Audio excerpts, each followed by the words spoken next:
Halo semuanya, Assalamualaikum warahmatullahi wabarakatuh.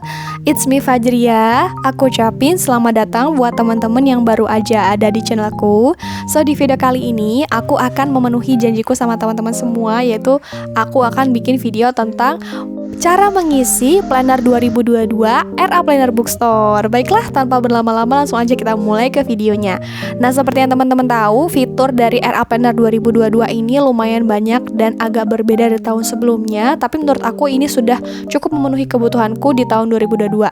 Bagian pertama selalu ada data diri, cuma data diri di tahun ini dibikin lebih simple, hanya ada foto dan juga nama. Jadi, untuk bagian nama, teman-teman bisa menulis nama, boleh nama lengkap, boleh nama panggilan, sesuka teman-teman.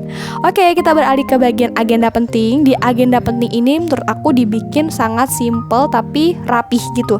Jadi ada kolom-kolom dikelompokkan berdasarkan bulan. Jadi kita bisa menuliskan agenda penting kita, kegiatan penting kita dalam situ. Jadi lebih mudah sih untuk dilihat menurut aku.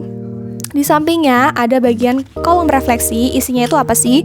Ada kesan dan pesan tahun 2021, pembelajaran selama tahun 2021, kebiasaanku yang ingin dipertahankan dan juga kebiasaanku yang ingin dikurangi. Nah, ini aku kasih sampel contoh-contoh yang bisa aku tuliskan dalam kolom tersebut ya teman-teman.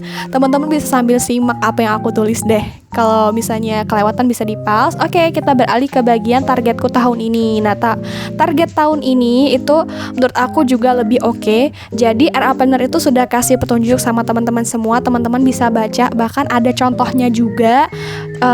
Targetnya itu harus punya kata kunci SMART, yaitu specific, measurable, achievable, relevant, and timely gitu. Nah, ini aku kasih contoh target yang ingin aku capai di tahun ini. Oh iya, by the way teman-teman, aku tuh udah pakai brush ya di bagian ini untuk mengetes juga. Ternyata nggak tembus walaupun aku pakai warna yang agak deep dan agak tebal waktu menggoreskannya. Pokoknya aku agak terkejut sih. Emang ada improvement banget di bagian kertas ya. Good job RA Planner. Oke, kita langsung masuk ke bagian bulan. Di sini karena warnanya agak deep, aku jadi pakai brushnya juga agak yang deep metallic gitu buat mengukir bulan. Nah, ini sudah di bagian monthly planner. Kita bisa melingkari bagian bulan di bagian kanan, lalu kita juga bisa isi-isi. Ini bagian yang paling menyenangkan sih menurut aku di monthly planner. Tanggalnya bisa disesuaikan, kita bisa tulis sendiri. Jadi bener-bener fleksibel banget dibuat sama RA Planner. Di bagian ini ada improvement yang sangat besar menurut aku di bagian monthly planner dibandingkan dengan tahun-tahun sebelumnya. Terus kalau aku, kesukaan aku tuh biasanya nempel-nempel stiker gitu. Teman-teman suka kayak gitu juga nggak? Komen ya di bawah. Oke, kita sekarang ke bagian yaitu weekly planner. Nah, ini agak berbeda sama tahun sebelumnya. Ini juga ada improvement. Ada kolom prioritas, itu teman-teman bisa tulis 1-5 atau bisa disesuaikan dengan juga jam atau jadwal teman-teman dalam kegiatan dalam hari itu. Aku suka kolom weekly planner yang sekarang karena lebih besar. Oh ya, di bagian bawah dari weekly planner itu ada mood tracker. Jadi kita bisa tinggal isi aja per hari dari per minggunya itu sesuai dengan suasana hati. Jadi teman-teman bisa lihat di bagian bawah itu suasana hatinya seperti apa, tinggal diwarnai. Oh ya, untuk evaluasi bulanan itu isinya ada habit tracker sama ibadah tracker. Jadi dipindah ke sini. Untuk ibadah tracker sama habit tracker itu bisa disesuaikan per hari. Jadi untuk habit trackernya kita bisa tulis kebiasaan apa yang ingin kita mulai selama bulan itu. Terus kita checklist gitu. Kayak mulai kira-kira habit itu benar-benar terbiasa nggak? Kita bisa jaga nggak habit itu? Jadi bisa dievaluasi lewat evaluasi bulanan. Begitu juga ibadah tracker bisa disesuaikan dengan apa yang teman-teman mau, apa yang ingin teman-teman capai dalam pencapaian ibadah teman-teman semua. Terus di bagian braindump, kita itu menuangkan hal-hal yang kita pikirkan, terus kita tulis, kita rencanakan. Ini gunanya untuk mendukung produktivitas kita di bulan berikutnya. Jadi di situ ada bagian hal-hal yang tertunda, ada yang memang ditunda, ada yang hal-hal deadline dan goals kita.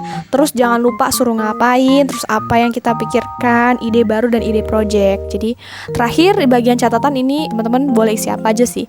Oke, ada fitur yang baru di planner ini yaitu tentang menabung emas.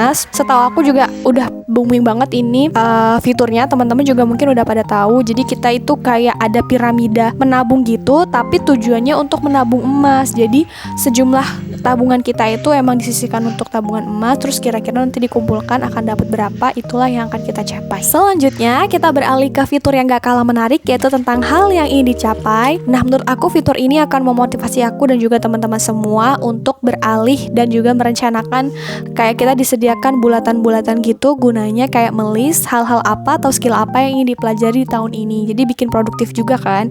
Oh iya, aku agak salfok sama cover bulan yang satu ini. Senja-senja gitu warnanya, hampir sama kayak cover planner yang aku punya. Oh iya, kita sekarang beralih lagi ya ke fitur janji yang harus ditepati. Nah, buat teman-teman yang suka menjanjikan sesuatu dan takut lupa janjinya apa, bisa dituliskan banget di planner. Jadi kayak ingat selalu, kalau sudah bisa dicentang-centang atau checklist. Kalau ini aku menulis janji untuk diriku sendiri sih. Oke, kita beralih ke fitur yang masih menabung juga, tapi menabung kali ini pakai fitur bingo. Bingonya itu tabungan 3 juta. Jadi bingonya itu sebesar 125.000 per tabel. Jadi kalau teman-teman sudah mencapai target tabungannya, tinggal dilingkarin aja. Jadi kayak bener-bener bingo banget kan. Bisa dibulatin, bisa disilang, suka-suka teman-teman. Next, ini ada buat teman-teman yang suka menggambar mewarnai, ini bisa banget dimanfaatkan, tapi aku skip aja karena nggak aku warnain belum. Dan sekarang kita beralih ke 30 hari berbagi. Nah, ini salah satu fitur yang menurut aku sangat-sangat positif banget. Setiap tahunnya selalu ada ini, kurasa. Jadi kayak kita men-challenge diri kita untuk melakukan hal-hal yang baik selama 30 hari ke depannya, tapi ada bulatan-bulatan yang kosong. Jadi ini bisa disesuaikan dengan apa yang ingin kita lakukan gitu. Oh iya, ini hal yang baru juga di planner 2022 itu ada tabungan liburan. Wah, kece banget kan? Nah, kalau di sini itu kita kayak nggak dituntut sih, lebih ke diarahkan merencanakan liburan itu hal apa yang harus dipersiapkan. Ternyata tuh banyak ya, detail gitu, dari mulai kayak budget makanan, transportasi, detail banget, kayak berapa hari kita mau pergi itu dikasih kolom-kolom gitu. Jadi kayak kita tahu biayanya tuh seberapa besar yang harus kita kumpulkan gitu supaya bisa liburan. Kece banget. Ini aku recommended banget sih. Walaupun aku belum tahu bakal bener-bener liburan atau enggak tahun ini. Next, kita punya tantangan 30 hari hidup sehat. Jadi kalau tadi punya 30 hari berbagi, ini 30 hari hidup sehat. Jadi kayak banyak sekali hal-hal yang bisa disarankan. Nah, itu juga tetap ada bulatan kotak-kotak putih, itu bisa kita isi disesuaikan dengan apa yang kita mau. Gimana teman-teman, kece kan? Oh iya, ini yang menurut aku cute sih fiturnya untuk diriku di masa depan. Jadi kayak kita membuat surat untuk diri kita sendiri di masa yang akan datang. Sejujurnya, selain dari planner ini, aku tuh sering banget bikin surat seperti ini. Jadi kayak menurut aku ini fungsinya untuk merefleksi diri, menyemangati diri sendiri gitu. Soalnya kan yang paling tahu kita ya kita sendiri kan. Jadi kalau dapet surat dari kita tuh kayaknya rasanya bakal happy banget gitu. Jadi bebas teman-teman mau nulis apa ya, tidak harus ditentukan. Oh ya, ini aku juga suka ilustrasi yang ini. Ini ilustrasinya aku suka banget, walaupun bukan tipe yang aku banget. Oke, next, ini tabel tentang interaksi dengan Al-Quran. Itu dipindah ke belakang. Teman-teman seperti biasa, kalau misalnya ada interaksi Al-Quran, tinggal dicentang-centang aja sesuai tanggalnya. Terus di bawah, itu ada bagian catatan.